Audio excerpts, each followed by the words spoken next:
Do you know what is written policy? Policy tu macam yang contoh macam kita salah beli barang lepas tu kita pulang balik macam tu ke?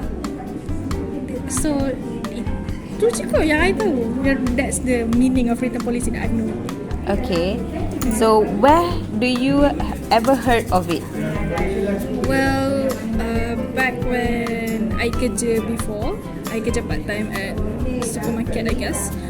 Okay. So I heard lah about the written policy yang selalu macam customer datang untuk tukar barang tu. Have you done it? Have I done it? Yes. Yes. Absolutely. Do you know what is written policy? I think so. What is it? It's like terms and agreements On? on things that you wanna purchase. Okay. Have you ever heard of it? Yeah, Yeah. Have you done it? I don't think so.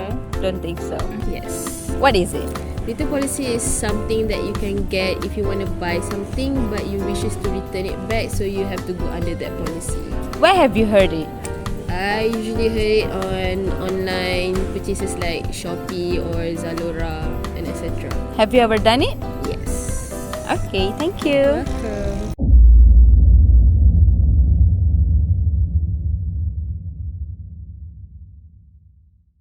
A written policy is a set of rules and guidelines established by a company or retailer, where customers can return purchased products for a refund, exchange, or store credit. Well, the information in the policy includes time frame for returns, the conditions of the items being returned, restocking charges, and the available options for the customer, such as receiving a refund or exchanging the product. Written policy is to provide clarity and transparency to customers regarding their rights and expectations when returning products they are not satisfied with or wish to exchange. In Malaysia, written policies apply to purchases made within the country and are governed by consumer protection laws. However, it's essential to understand that specific sellers or retailers may have different written policies, so it's always recommended to check the specific policy of the seller you are buying from.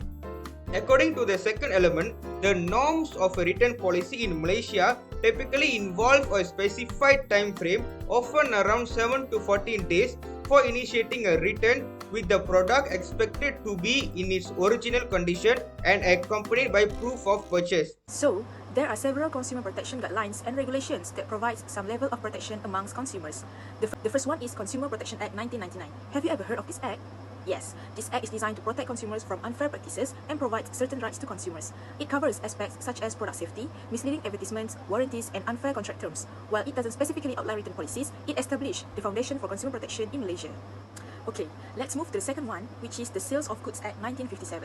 This act governs the sale of goods, including the buyer's rights and the seller's obligations. It covers issues such as the quality and fitness of goods for their intended purpose. If a product is defective or doesn't meet the standards promised, consumers may have the right to return the item and seek a refund or replacement. Alright, the next one would be the Contracts Act 1950, where this act sets out the general principles governing contracts in Malaysia. It covers aspects such as offer and acceptance, consideration, and breach of contract. If a contract contains terms related to returns or refunds, these terms are generally enforceable unless they are unfair or unconscionable. Oh my god, what happens if there is no written policy? Okay, if a retailer or seller does not have a specific written policy in place, it typically means that they are not obligated to accept returns or provide refunds or exchange for purchased items. In such cases, the buyer's options for returning a product or seeking a refund may be limited.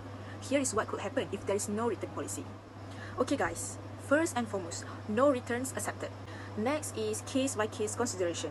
In some instances, even if there is no formal written policy, the seller may consider accepting returns or providing refunds on a case-by-case basis.